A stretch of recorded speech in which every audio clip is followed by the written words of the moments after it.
Hello, this is Director Park Sung-ho from Wetungmite Hospital. Today, the cause of diseases that occur in most senior dogs is related to dehydration, which I have recently confirmed. And surprisingly, dehydration can be corrected with a very simple method.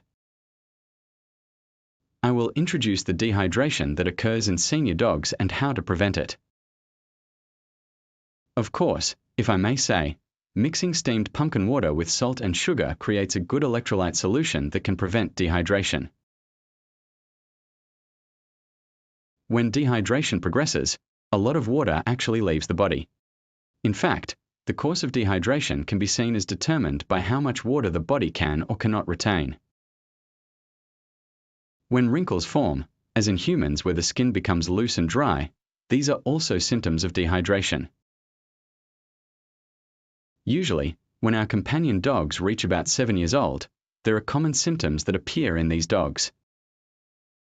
When the body is sufficiently hydrated, the children's heartbeats don't sound overly strong. Many say that as time goes by, the puppy coughs a lot during the progression of the condition. Also, since many people sleep with their puppies, the heart sounds can be heard very loudly and the heartbeat is too fast at those times. They say they don't understand why that happens. However, the puppy shows no significant symptoms until a certain point, when dehydration develops enough to slightly increase the blood's viscosity. So to speak, it becomes a bit viscous. When it becomes viscous, the heart acts as a pump that squeezes blood, unlike when it is normal. This pump struggles to squeeze this high viscosity blood. It requires effort to squeeze, and even then, this blood cannot flow quickly. Naturally, it must be squeezed with force, which makes the sound louder, but since it can't flow continuously after being squeezed once, it needs to be squeezed multiple times.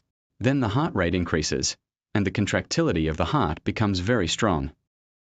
Then, naturally, many people perceive the heart sounds as very loud and feel that their heart is beating a bit faster. So, when dehydration progresses, our body prioritizes internal organs that are essential for survival.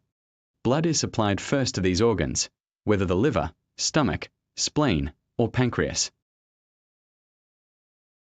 And the skin is often the least prioritized during repair.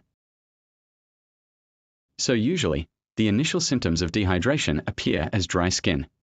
So as dehydration progresses, symptoms related to the skin, such as itching, fungal dermatitis, or external dermatitis, will show up first. And after that, the bladder is the organ that most commonly shows internal signs. So usually, it has never happened before, but suddenly as our child grows older, they develop skin inflammation and their urine color changes slightly, leading to issues. Then you can regard that as an early sign of dehydration. So, we can easily make an electrolyte drink that can correct dehydration in the body, and it's very straightforward.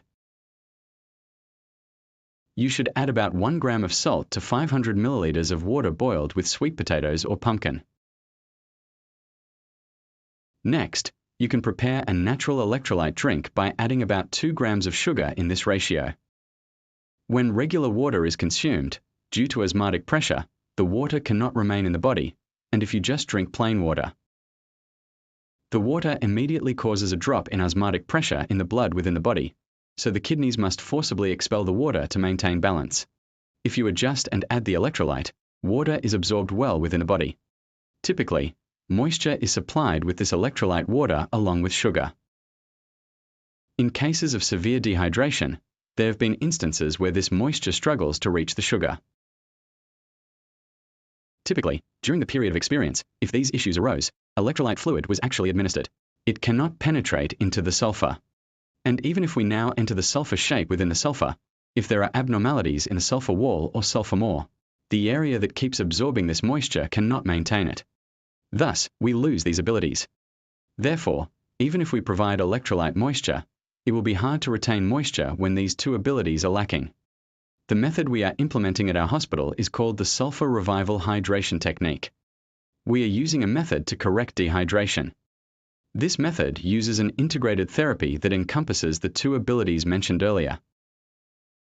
We prescribe a treatment that restores the cell membrane and enables water to be delivered inside the trophoblast's cell membrane. We did not have much interest in dehydration. There were not many esophageal issues, but recently, as I have been conducting extensive research on cancer, I reviewed various papers and found something a bit strange. So, basically, I studied why this cancer occurs like this.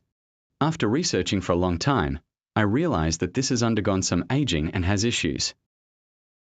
But one of the clearest symptoms that this aging shows is dehydration. So, on the path to this cancer, the role dehydration plays is very significant.